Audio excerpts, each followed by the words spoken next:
이제 전도훈련 교재 1단계는 이제 우리가 현장에서 이렇게 전도를 쭉 해보잖아요. 내가 속해 있는 직장이나 내 지역에서 전도를 해보면 이제 많이 일꾼이 필요하다는 것을 느끼게 되죠. 그냥 그 일꾼들을 깨워야 된단 말이에요. 깨워야 돼. 그죠? 저 사람은 일꾼인데 아직 전도에 대한 이해가 안 돼 있기 때문에 깨워야 되는데, 그래서 그 일꾼을 찾는 전도 훈련을 이렇게 하는 거예요. 또 현장을 갈 수 있는 전도를 하는 거죠. 그래서 제 9과부터 다시 한번 보면은 본격적으로 전도자에게 세 가지를 지시하셨다 그랬잖아요. 예수 생명운동, 예수 능력운동, 영권운동이죠. 그리고 제자 세워라. 그래서요. 우리에게 가장 중요한 게 예수 생명을 전달하는 게 전도죠. 그래놓고 뭘 설명해야 되냐. 예수님이 우리에게 주신 그 영권, 권세, 그런 제자 세워야 된다. 그런데 제자들이 꼭 알아야 될 게 뭐냐면 사단은 전도자를 방해한 사단의 실제성을 알아야 돼요. 여러분이 이 교재를 공부할 때 개인적으로도 굉장히 갈등을 많이 하실 겁니다. 제가 경험으로 그래요. 막 하기 싫고 듣기 싫고 막 옆에서도 막 식구들도 뭐라 하고 가족들도 뭐라 하고 교회에서도 막 이상한 일 벌어지고 그래요. 왜 그러냐? 올바른 전도를 알게 되면 큰일 나거든.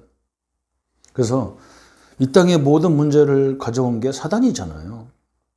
근데 대부분 전도자나 성도들도 사단의 정체성을 인정하지 않아요.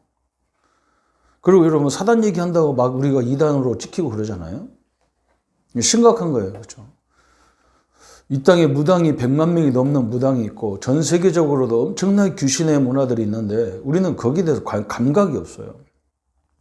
사단의 실제성을 인정하지 않습니다. 그래서 성도들이 그냥 무너지는 거예요. 그래서 그 사단이 대상자들의 상태를 다 이렇게 여러 가지 모양으로 100명이면 100명이 다 다양해요. 사단의 통로가 다 있다는 거예요. 우리가 크게 잡아서 12가지를 얘기했지만 그냥 뭉뚱그려서 이제 큰 주제별로 묶어서 그렇지 개개인에게 사단의 통로가 다 있다고요. 그걸 우리가 알아야 되고, 그래서 이제 12과는 우리가 오늘 12과 13과 해야 되는데 12과는 뭐냐면 힘의 원천이 어디서 오느냐. 우리가 마귀를 이길 수 있는 힘이 있어야 하잖아요.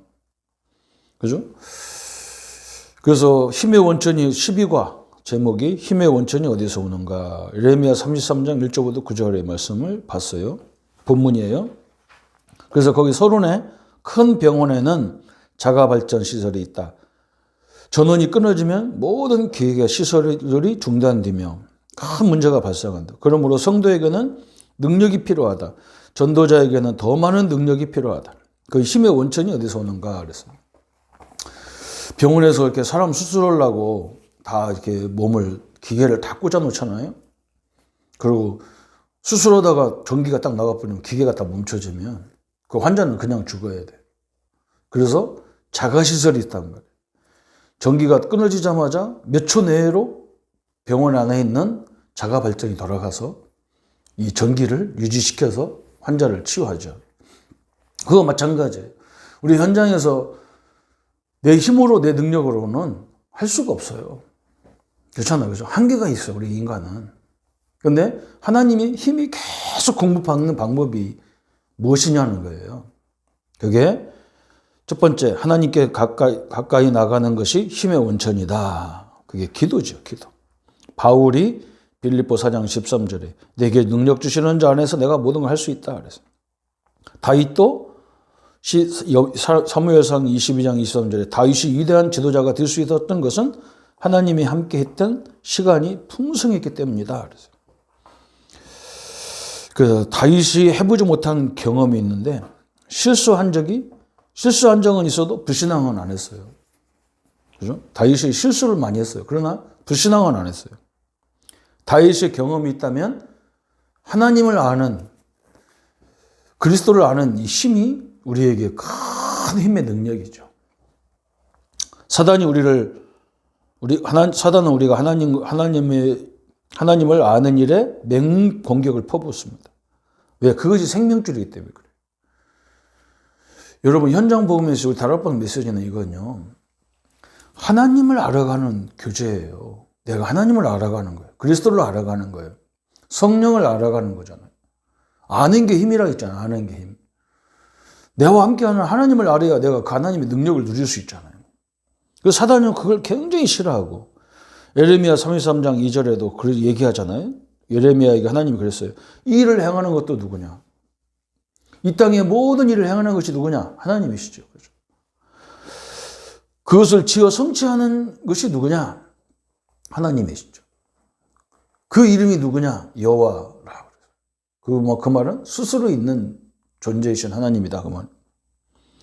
하나님과 개인 교제에 많은 시간을 투자해야 된다. 그래서 우리가 굉장히 그게 중요한 거예요. 그죠? 여러분이 한가할 때는요, 무조건 하나님을 알아가는 이 은혜의 시간 들어가야 돼요. 에스겔 22장 30절에요. 무너질 때를 막아서서 멸하지 못하게 할 자를 찾다가 찾지 못한 거로 그랬어요. 우선순위를 바르게 하면 풍성한 능력, 지혜, 하나님의 역사를 보게 될 것이다. 16명의 군이 지키는 옥에 갇힌 바울을 초대교회는 무엇을 하였는가 그랬어요. 그죠? 여기는 16명은 이게 바울인데 베드로 사역을 또 나왔어요. 바울이나 베드로나 똑같아. 사도행전 12장에도 또 사도행전에서 바울이 16명 빌립보 감옥에 갇혀 있을 때도 바울이 찬양과 기도했잖아요. 그죠? 베드로는 사도행전 12장 기도도 안 했어. 그냥 잤어. 교회가 기도했어요. 하나님의 능력 앞에 밖에는 방법이 없으니까. 또 계속 그 얘기잖아요. 그죠? 에스더 2장 9절 19절에도 내 마음을 주의 얼굴에 물붓듯이 할지어다. 로마서 1장 9절에 내 심령으로 섬기는 하나님이 나의 증인이 되시거니 나와 되시거니와 항상 내 기도에 쉬지 않고 너희를 말한다. 골로새 1장 9절 10절에 이로써 우리도 듣던 날부터 너희를 위하여 기도하기를 그치지 아니하고 시편 23편 1절에 다윗이 고백하기를 여호와는 나의 목자시니 내게 부족함이 없다 그랬어요. 하나님이 나와 함께 하시니 내게 부족함이 없다 그랬어요. 그래서 하나님께 나아가는 방법 예레미야 33절에 그랬잖아요. 너는 내게 부르짖으라 그랬어요. 그죠? 부르짖으라는 거예요. 집중하라는 거예요. 그러면 네가 알지 못하는 것들을 내가 너에게 보여주겠다는 거죠. 그래서 기도로 나가는 거고, 두 번째 말씀 앞으로 나가는 것이 주님께 나아가는 것이요 힘의 원천이다 그랬어요. 디모데후서 3장 16절 17절에 이 성경은 성령의 감동으로 되어 있단 말이죠. 그죠? 성령의 역사가 무한하신 역사잖아요. 그냥 방언이나 한번 주고 끝나는 그런 것이 아니잖아요. 히브리서 4장 12절 말씀이 능력을 나타냈어요. 살았고 능력이 있다 그랬죠. 이사야 40장 8절에 영원히 없어지지 않는 말씀입니다. 마태복음 5장 10절 18절에 1.1핵도 땅에 떨어지지 않는 성취 안 되는 게 없다 그랬어요. 그래서 다윗이 시편 119편 97절에 내가 주의 법을 어찌 그리 사랑하는지 내가 그것을 종일 묵상하나이다. 쫓기는 상태에서 성경 공부는 변화를 기대할 수 없다 그랬어요. 고넬료 넷이 다윗같이 쫓길 상태는 안 되죠. 묵상하는 일에 투자하며 기도하면 여호수아 1장 8절에 그죠? 말씀 붙잡고 가면요 좌로 우나 치우치지 않아요. 시편 119편 25절 주의 말씀대로 나를 소상케 하소서. 35절에는 계명의 첩경으로 행케 하소서. 내가 이를 즐거함이니이다. 47절에는 주의 계명을 스스로 즐거하며 그랬어요. 그죠? 이제 여러분 하나님께 나가는 방법이 기도고 말씀이다. 그러니까 기도와 말씀 따로따로 하는 줄 알아요. 안 그래요? 그죠? 여기 연결되어 있는 거예요. 우리가 하나님을 알고 그 하나님의 삼일체 하나님을 깊이 알아가는 게 기도잖아요. 그 하나님을 바라보는 게 기도란 말이죠. 근데 어떻게 하나님을 바라보냔 말이에요. 그죠? 그분이 주신 말씀을 따라가는 게 하나님을 바라보는 거잖아요. 하나님 말씀을 통해서 그분을 더 깊이 알아가잖아요. 이게 연결되는 거란 말이에요. 연결돼서. 그죠? 이게 기도 따로 말씀 따로가 아니란 말이죠. 응? 우리가 말씀을 통해서 하나님을 알아간 그리스도를 알아가는 것을 내가 늘 내 마음으로 주님을 바라볼 수 있는 그게 기도죠. 주님을 바라보는 게 기도니까. 같은 거라는 거 어떻게 보면 그때마다 세 번째 하나님께 나아가면 어떻게 되느냐. 예레미야 3장 3절에 그죠. 우리가 알지 못하는 크고 비밀한 일을 주시겠다. 6절에 보면 33장 6절에 보면 성을 치료하겠다. 33장 7절에 보면 포로가 돌아오게 하겠다. 33장 8절에 보면 모든 죄악을 다 사죄, 은총을 베푸겠다.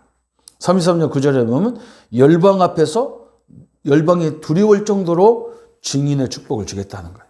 예루살렘을 응답받는 사람을 두려워할 정도로 응답을 주시겠다는 거예요. 그래서 적용이 나왔죠. 다윗이 성공한 이유, 그죠? 늘 하나님께 나아가는, 하나님과 동행하는, 실패할 때는 그 말씀을 놓쳤을 때, 그렇죠. 요셉이 성공한 이유는 뭐냐? 어디 가든지 요셉은 하나님 함께하는 비밀을 누렸어요. 그게 하나님의 축복이었어요. 그러면 우리 힘의 원천이 이미 주신 축복이 있어요. 그게 13과입니다. 구원받은 자의 특권이 있단 말이죠. 특권이 있어요. 특권. 그냥 구원받은 자의 권세가 아니라 특별한 권세가 있단 말이에요. 첫 번째는 전도운동에 상관없는 신자가 있어. 지금 성도들이 힘이 다 빠져 있는데 가서 부정적이고 말이죠. 말만 잔뜩 했었고, 인기주의, 물질주의, 인본주의, 이런 자격이 없어. 여러분, 우리 성도님들, 우리 자신들은요, 어떻게 보면 지금 전쟁터예요. 영적 전쟁터예요. 거기 가서 힘 빼는 말 할 사람은 더 죽을 지경이지. 아니, 바빠 죽겠는데 그냥 말만 잔뜩 했었고, 뭐 잔소리만 하면 되지 않지. 그래서 두 번째, 구원받은 자는 얻은 것이 있고 얻을 것이 있다 그랬어요. 얻은 것은 5가지가 있어요. 양자권, 하나님 자녀가 되는 권세, 그죠? 로마서 8장 12절 17절에 양자. 바울이 그걸 잘 설명했어요. 우리는 어떻게 자녀가 될 수 없어요. 이방인들이기 때문에. 근데 우리를 양자 삼았다는 거예요. 양자는 뭐 나이도 상관없어. 나보다 나이가 더 많은 사람도 내 양자로 삼을 수 있어요. 법적으로. 흑인도 삼아도 되고, 외계인도 삼아도 돼요. 정령과 동행권. 이건 우리가 주신 축복이죠. 이미 와 계시고 동행하고 계신 거예요. 그래서 우리는 성령 인도에 민감하면 되는 거예요. 그죠? 기도 천국권. 이미 예수 이름으로 기도하면 응답받게 되어 있다. 흑암 세력 꺾을 권세. 천사의 도움, 이런 것들은 이미 다 얻은 거예요. 근데 앞으로 계속 얻을 게 뭐냐? 보좌의 축복, 그죠? 우리가 가는 곳마다 하나님 나라가 임하는 보좌의 축복을 계속 받아야 되죠. 그 다음에 세계 정복하기 위한 제자에 대한 응답. 하나님 함께하는 응답은 계속 받아요. 그래서 결단해야 됩니다. 모세의 신앙을 보세요. 모세의 신앙을 보면 좌우신앙. 이렇게 우리가 이걸 보고 십자가 신앙이라 하잖아요. 하나님과 사람과의 관계, 그죠? 이것도 잘해야 돼요. 왜냐하면 다 전도 대상자예요. 이렇게 생각하면 돼요. 우리 사역자들이 착각할 때가 뭐냐? 왜 식구들이 안 도와주느냐? 그런데 여러분, 그 사람도 우리가 도와줄 대상자예요. 내 가족, 내 부모, 내 형제, 그죠? 다 우리가 복음으로 도와줄 사람이에요. 그렇게 생각하면 딱 맞아요. 그리고 이제 상하, 그죠? 하나님과 우리 관계. 이런 사람이 별로 없어. 하나님과의 관계는 막 잘 알아. 제일 무서운 말이 뭐냐면, 나는 하나님만 보고 산다는 사람, 이게 제일 무서운 거예요. 그건 별로 좋아 안 해요. 하나님을 알면 그 하나님이 얼마만큼 당신의 아들을 죽여서까지 인류를 구원하기 오셨기 때문에 저 사람을 하나님이 사랑하고 있거든요. 그죠? 그래서 이 교인들은요, 이 십자가 신앙으로 되어 있는 사람 별로 없어. 사랑 관계를 좋으면 하나님 관계가 안 돼 있고, 하나님 관계가 너무 좋으면 또 사랑 관계가 안 돼. 이게 지금 문제거든. 그래서 우리의 신앙은 십자가 신앙이어야 된다. 사람과의 관계도 원만해야 되고, 하나님과의 관계도 절대적이어야 되고, 그래야 됩니다, 이게. 그런 신앙을 하나님 쓰십니다. 우리는 전도자의 특권을 가졌기 때문에 이 특권은 사용해야 되지, 그냥 들고 다니면 안 되잖아요. 그죠? 사용해야 돼. 그래서 이 흑암의 역사들이 완전히 무너지도록 그죠? 하나님의 역사를 누리는 우리 성도님들 되기를 바랍니다. 예수님 감사합니다. 오늘 영적인 존재가 이 땅의 모든 문제의 원인인데 우리 자신부터가 얼마나 갈등이 많은지 모릅니다. 상대방을 이해하지를 못합니다. 또 왜 우리 집이 이런지를 이해를 못합니다. 우리는 전도자의 가정이고 이 복음 가진 가정이기 때문에 사단은 여러 가지로 역사하지만 그 역사가 하면 할수록 우리가 바로 세워져 있다는 것을 알기를 우리 성도님들이 소원합니다. 우리가 아무것도 아닌 존재라면 마귀도 건들지 않을 건데 우리의 삶이 너무나 소중하기 때문에 사단은 이모저모로 역사할 때마다 우리가 응답이 가까이 와 있음을 보게 하시고 그 문제 속에 갈등 속에 하나님의 답이 있고 계획이 있고 하나님의 역사가 있는 것을 날마다 발견해서 사단이 우리를 보면 손을 들 수밖에 없는 미리 도망갈 수밖에 없는 응답받는 성도가 되게 하여 주옵소서. 예수 그리스도 이름으로 기도합니다. 아멘.